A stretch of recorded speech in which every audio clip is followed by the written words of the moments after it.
August 6th, 1945, Hiroshima. August 9, Nagasaki. The atom bomb attacks on Japan. My father was married to his work.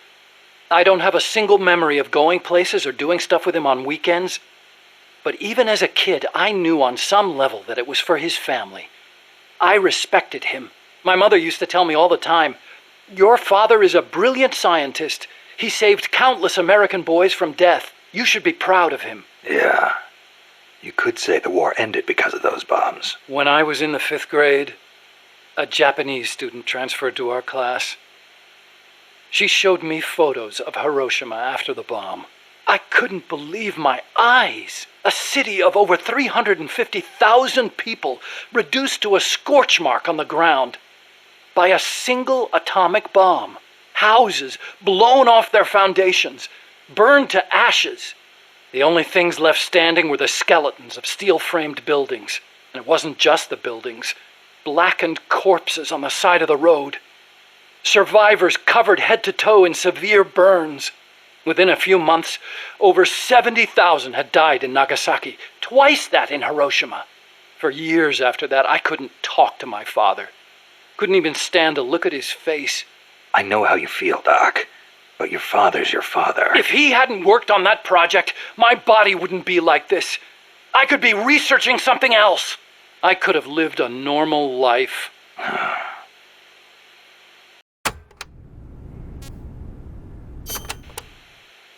It wasn't so long ago the world stood on the brink of nuclear war. Just over on the other side of the Caribbean. I was 17 at the time. I'd skipped a few grades and was a sophomore at MIT. I remember feeling kind of apathetic about the news that came in every day. It seemed clear to me that as long as they had a grasp of the concept of nuclear deterrence, there was nothing to fear. Either that, or they were fanning that fear on purpose. As a way to secure a bigger defense budget? Huh. I can see that. But if that was their plan, it kind of backfired. Because it ushered in the era of détente between East and West. Coldman's really gonna do it this time. Once the nuclear genie is out of the bottle, the yoke of deterrence is going to be meaningless. People will die. Cities will burn. We have to stop him now before it's too late to turn back.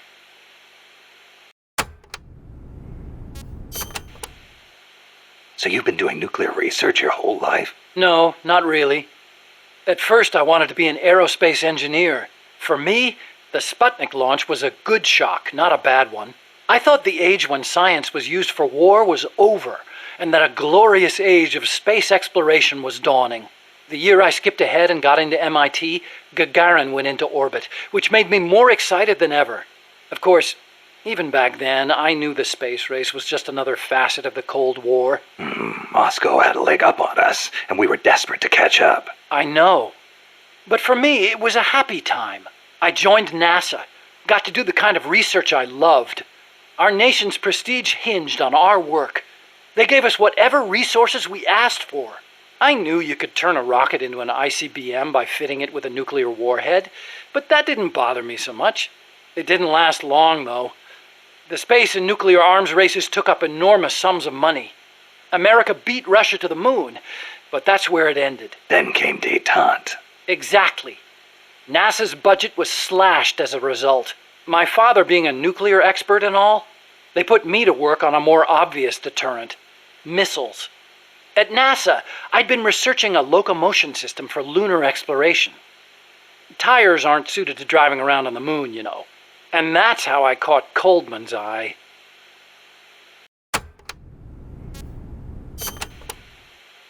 But you know, there's something I've never been able to figure out.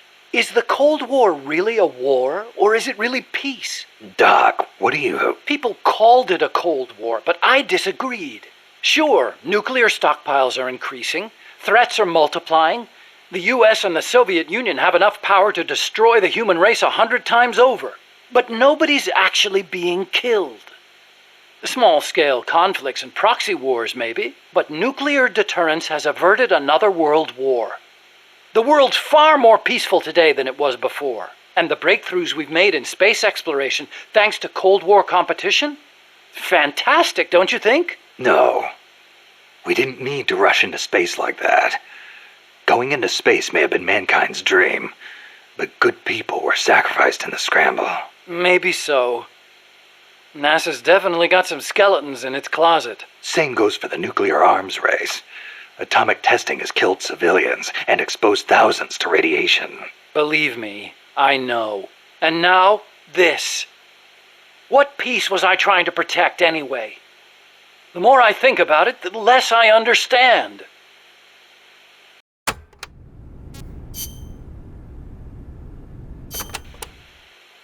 Let's speak in hypotheticals for a minute. Say you wanted to make a clone of yourself. A clone? Paramedic had the same idea. It's science fiction. I'm just hypothesizing here. Okay, not a clone then. You have any kids? Nope. Wife? I've never been tied down. Okay then. So, we're still talking hypotheticals. Say you had a son who'd inherited your genes. Someone with the same combat abilities as you. Would you challenge him to a fight? Not to sound cocky, but I wouldn't want to do that. No telling who'd survive. I'll bet. You picked up on the Pupa 5000's combat patterns in seconds. Only with your advice, Doc. Well, if anybody could learn to do it just by listening, it'd be easy. But you're a born soldier. Yeah, you must have been born with genes geared for combat. Soldier genes, if you will. Genes geared for combat? I don't care how advanced their research is. You can't blame genes for everything. Blame genes? You think it's funny? What? You think genes have nothing to do with this body I was born with? I don't know. Look, that fear of facing someone of equal ability in combat, imagine that on a strategic scale. That's the concept of nuclear deterrence. The idea is, when all sides are armed with the destructive power of nuclear weapons, they'll avoid nuclear war in order to prevent mutual annihilation. Doesn't sound all that sophisticated to me. Exactly. It's so simple in principle. But because it's so simple, whether or not it works properly depends on the people involved. In that sense, what we're looking at now is a malfunction in deterrence theory. Coldman. You got it. Please, Snake, don't let deterrence die.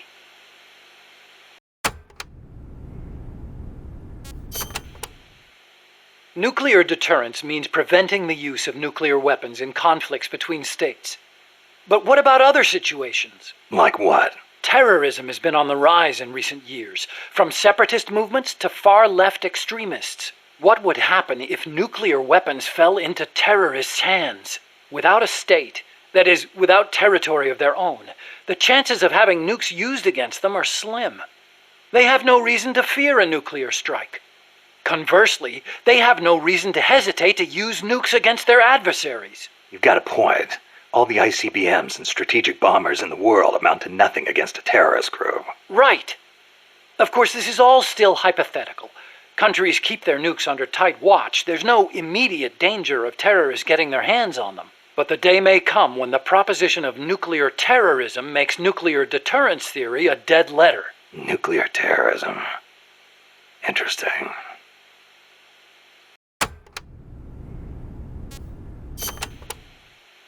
What are we gonna do, Snake? If Peace Walker attacks Mother Base... Relax. We've got the entire MSF out to make sure that doesn't happen. Yeah, but Peace Walker's missiles have 1 megaton warheads. The fireball alone would be a mile in diameter. Everything in the vicinity of Ground Zero will be vaporized by the heat rays. Then there's the blast, which travels at hundreds of miles per hour. And the fires, and the... A huge dose of radiation from the initial nuclear reaction. That too. There won't be a single survivor. Yeah, I'm aware of that. Look, Doc, you made that thing. You know better than anybody what it's capable of. Right now, you've got to give me a rational, scientific estimate of the damage. If we're talking about a nuclear explosion, it's more than just MSF's problem. You're right, Snake. Sorry about that. Like I was saying, Mother Base would be wiped out. Any ships in the area could be caught in the blast too. We'd need to send out a warning. The thing to worry about most is the fallout. The dust of death. If it goes off over water, the particles will be smaller than with an explosion over land, so the wind will scatter the fallout over a wider area. clouds will form around the salt crystals in the seawater, causing contaminated rain to fall downwind. Yeah, got a taste of that myself. On Bikini Atoll? That's right. The 1954 Castle Bravo test created fallout 300 miles downwind. Poisoned a lot of local residents and ships, so I hear. The yield of Peace Walker's warheads isn't that big, but the amount of fallout will largely depend on weather conditions. It's impossible to make a quick and easy estimate. If it gets into the trade winds, it could come straight to Costa Rica. What was it Coldman was saying? About leaving people free to help out? He's out of his mind. What does he think's gonna happen? When they get hit by rain containing high concentrations of fallout, a lot of them will die from the external exposure alone. The rain will seep into the ground, contaminating the water supply and crops. When they ingest the stuff, the internal exposure starts. Strontium-90 and cesium-137 have half-lives of around 30 years. The effects stay with you your entire life. Leukemia, cataracts, dermatitis, cancer. And it affects reproduction, too. I know. Even today, 30 years after World War II, thousands of people still suffer from exposure to the bomb. We can't let Coldman create more of them just to prove his point. I know it sounds crazy, but I created Peace Walker so that that kind of thing would never happen again. Don't worry, Doc. We'll stop it. One way or another.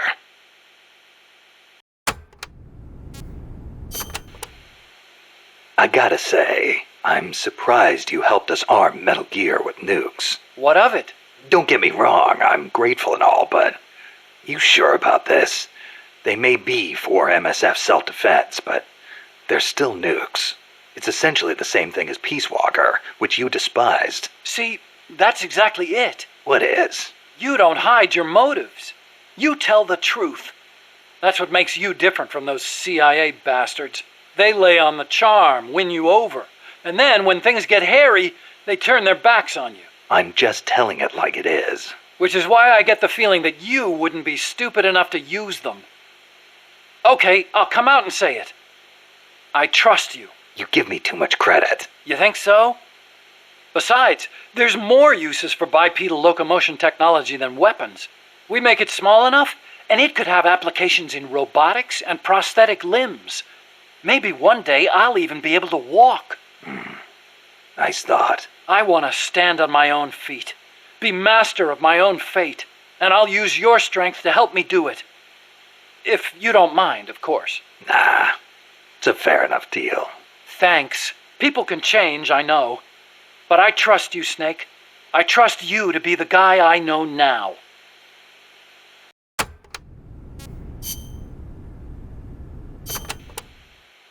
The aim of the Peace Walker project is to achieve robust nuclear deterrence across Central America by deploying a new nuclear weapon system along the Caribbean coast. Peace Walker is also the name of the system itself. A nuclear weapon named Peace. I can just see the look on Kaz's face. So why exactly does this new system need legs in the first place? Because it's a walker. An unmanned weapon moving under its own power and capable of launching a deterrent strike from anywhere. That's the whole idea behind Peace Walker.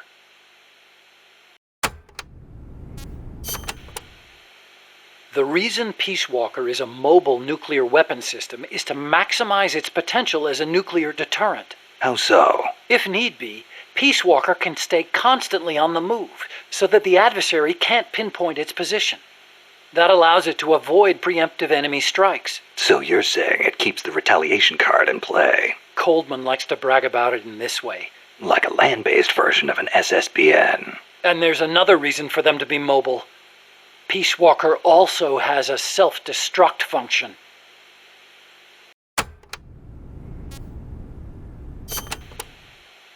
Why would Peace Walker need a self-destruct function? You saw it, didn't you, Snake? That sphere on Peace Walker's head? Yeah? That's a hydrogen bomb. What? You're telling me that thing's a thermonuclear device? Do they have any idea what kind of destruction that thing would cause? I know, it's crazy. I mean, even overkill has its limits. If it's strategic value they want, they could have gone with something smaller. It's like they want a weapon on par with Russia's Tsar Bomba. This arms race is running way out of control. It's an evolutionary dead end. A saber-toothed tiger. You can't load a warhead that big on a missile, of course, and no strategic bomber could carry it. That's where Peace Walker comes in. So, it waltzes into enemy territory carrying a hydrogen bomb and blows itself up. Christ.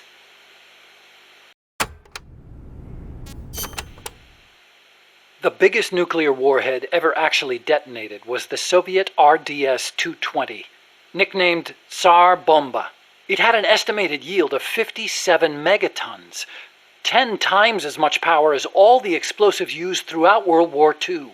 The test took place on October 30, 1961, above Novaya Zemlya. The explosion is believed to have created a fireball over 2 miles in diameter. Can you believe that? Like a miniature sun. The explosion was seen as far off as Finland, 600 miles away, and some people even reported windows shattering. The shock wave traveled 3 times around the Earth. 3 times? Peace Walker is armed with a massive hydrogen bomb, even more destructive than Tsar Bomba. It can sneak into enemy territory, lie low, and in the event of an enemy nuclear strike, detonate itself in retaliation. And the locomotion system that lets it do that? My research. Snake, those legs were supposed to make my dream come true. Now they're about to jump the fence of nuclear deterrence. You have to stop them. I'll apply all my energy into developing weapons and equipment to help you do it. Sounds like a deal.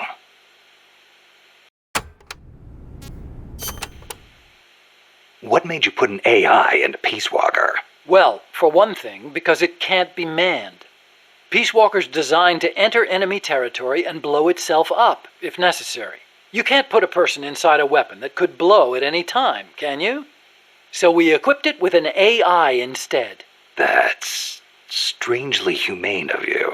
And besides, Peace Walker was designed as a bipedal weapon system. You can't imagine how hard it shakes when it walks.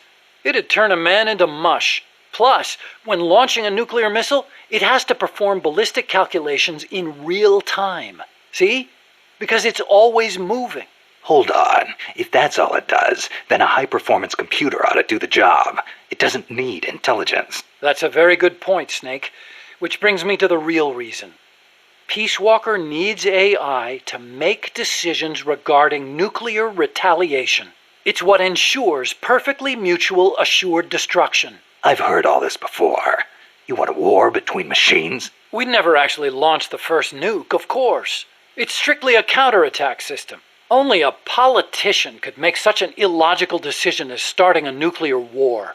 Conversely, if an adversary launches a nuke at us, the AI will not fail to retaliate. Therefore, the adversary can't launch. The AI guarantees it. Even so, launching nukes without authorization? Boomer captains have the authority to launch if land communications are cut off. It's the same principle. Not even the captain of a boomer can make that decision alone.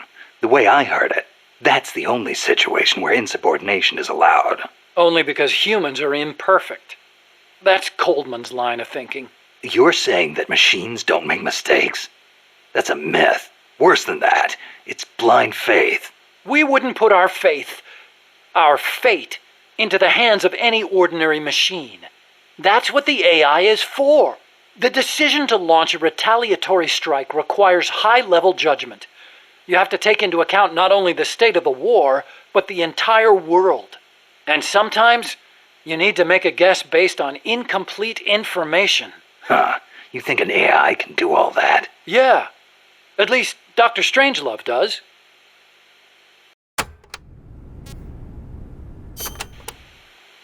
Peace Walker is fitted with several close-range weapons. We'd also planned for it to be able to enter enemy territory and self-detonate. Wonderful. What exactly are we dealing with here? Well, the flamethrowers for one thing.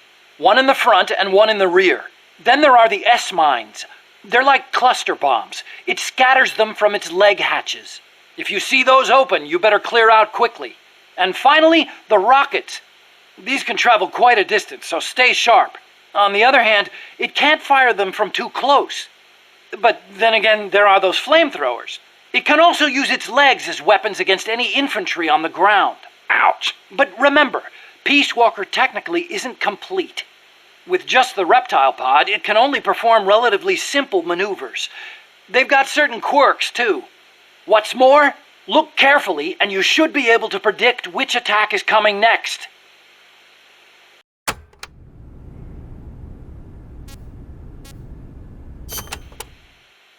Okay, but why does Peace Walker need to walk on 2 legs? I think treads would be good enough. You'd be wrong. As you know, the terrain in Central America is rugged and complex, especially along the Caribbean coast of Costa Rica. You've got jungles, swamps, mountains, and the only way to get across all that terrain, no matter how rugged, is on legs. Yeah, but wouldn't it be tough to cross a swamp, even on legs? It wasn't easy, that's for sure.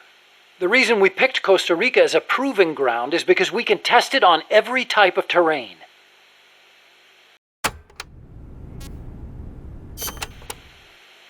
This Peace Walker project the CIA's talking about. You believed in it, huh? Yeah, I believed. Actually, maybe I just wanted to believe. What do you mean? Here's how Coldman explained it. Peace Walker's a weapon for peace. One to ensure true nuclear deterrence. It'd be the anchor to bring stability to Central America. He told me, the nuclear weapon system you've built will never be used. It will forever stand vigil as an icon of peace. And to achieve that, he needed my bipedal locomotion technology. To be honest, I was flattered. Flattered? Wouldn't you be? My colleagues in the scientific community have never taken me seriously. They told me bipedal locomotion was a pipe dream, that it'd never amount to anything. It was the first time anybody recognized my work. How could I not be happy? And besides, it was my chance to surpass my father. To create nukes for peace. Or so I thought anyway. But Coldman's really going through with it. Yeah. Makes perfect sense, really. No one would give the project any notice unless they could prove that an unmanned system is capable of launching a nuke.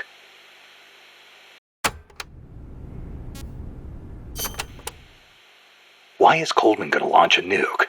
If all he wants to do is prove the AI retaliation system works, he doesn't need to put a live warhead on it. I agree. He could demonstrate the system by launching the missile alone, without a warhead. I asked him the same thing at first. He said there was no point in using a dummy missile. That it'd take an actual nuclear launch to deter potential enemies. Launching the real deal gives him a leg up in negotiations with Langley. That's what he's really after.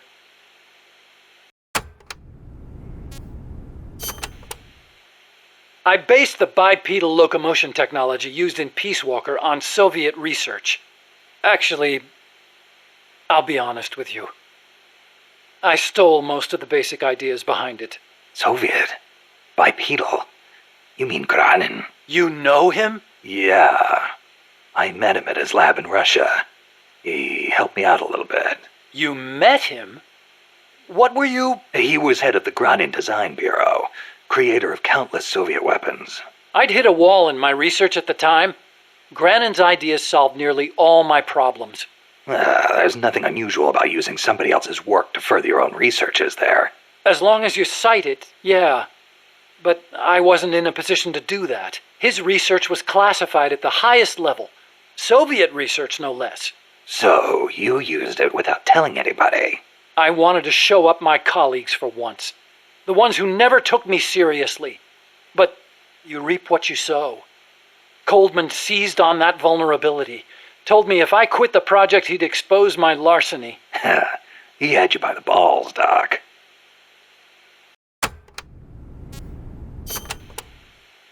How'd you get your hands on Granin's research? That was also Coldman. He used his agency contacts to get a hold of it. Giving you stolen information, then using it to blackmail you. Damn. I knew it was Granin's work the minute I saw it. See, I'd been corresponding with him for a while. Corresponding? Letters. Between scientists doing the same kind of research. He always complained that nobody understood his ideas on bipedal locomotion. Ah, so you're the American friend he was talking about. Obviously, he didn't write a word about the technology in his letters. Except for one time. If by chance anything should happen to me, I entrust my research to you. Better that than handing it over to these ignorant so-called scientists. Sounds like him, all right. Then one day, his papers actually came. It wasn't hard for me to imagine what had happened to him. I felt it was my duty to carry on his work after him. And also... What? I thought maybe combining his technology with mine could be a way to bring East and West together, like the docking of Apollo and Soyuz. It'll never make the history books, and it's still not a reason to plagiarize. You're right. You're absolutely right.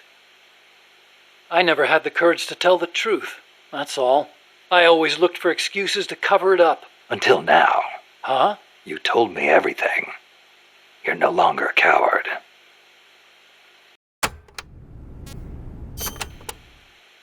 Metal Gear. Huh? What about it? You mumbled that when I first explained about Peace Walker. I'm curious what it meant. Exactly what it says. Metal Gear. Granin coined the term. Granin did? He thought of his technology as the metal gear that meshes infantry with artillery. I like the sound of that. Metal Gear. It's got a nice ring to it. Better than an outright lie like Peace Walker, anyway.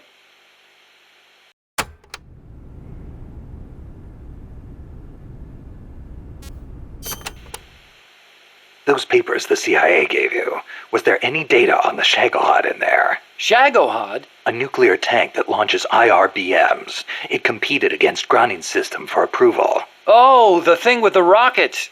Designed by a guy named Sokolov, right?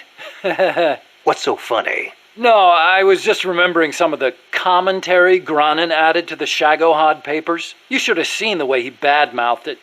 It was too conservative, too ugly. I can imagine. He was so angry when he wrote that, he smeared up the ink. And you know how shoddy the paper is over there to begin with. I'll bet. That's Granin, all right.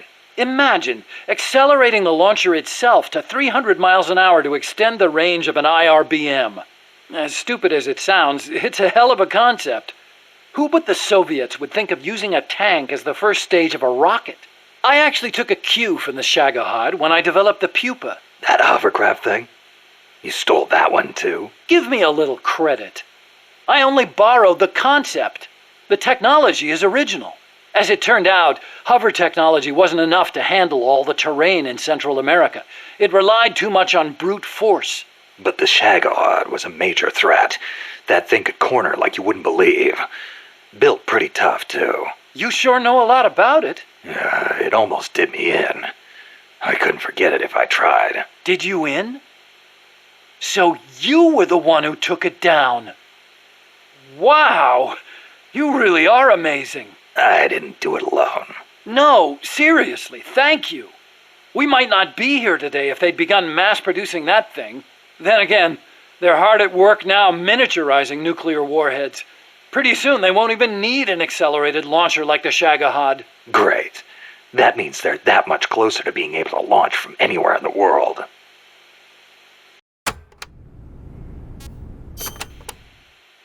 Chico called Peace Walker the Basilisco. Basilisco? Oh, right, Spanish. That's funny. I once used the codename Basilisk for the Peace Walker platform myself. What for? The class of lizards called basilisks can walk atop any type of terrain. In a pinch, they can even stand up on two legs and run across water. Perfect name for a system that can walk anywhere in Central America, right? Plus, there are the legends. What legends? The basilisks of legend were highly venomous creatures. There's a story told by the ancient Romans. A knight slew a basilisk by piercing it with his spear. The creature's poison seeped up the spear and killed both horse and rider. Remind you of anything, Snake? Nuclear deterrence. Bingo. Kill it and you die along with it. Your hands are bound. I wanted Peace Walker to be like that. You should know that people aren't that rational. Sometimes people do things that don't make sense, even when they know they're going to die. Or maybe it's because of that. Maybe you're right, but that's exactly what I don't understand.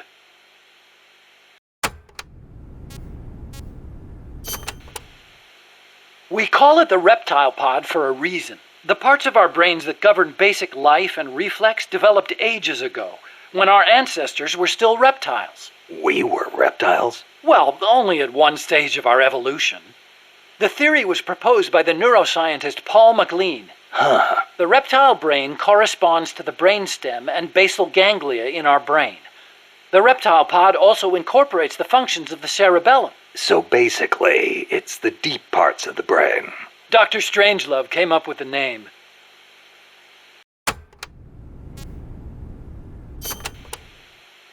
The part of our brain that developed after we became mammals is responsible for high-level brain functions. Such as? Such as intelligence, judgment, even love. That's high level, all right. Location-wise, the mammal brain is on the outside of the reptile brain. The cerebral cortex is part of it. I think it's very telling that Dr. Strangelove named her pod Mammal. It's almost like she wants it to be more than just an advanced AI. What she really wants is for it to have a mind of its own.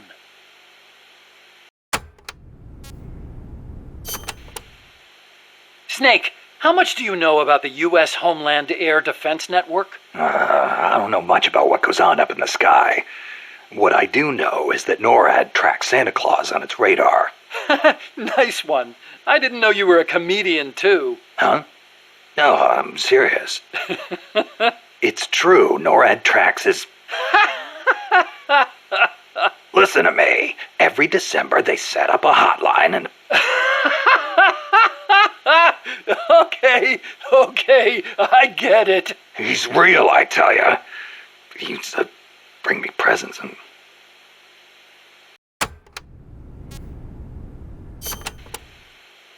Okay, Snakey. As all good little boys know, keeping tabs on Santa Claus is a very important job for NORAD.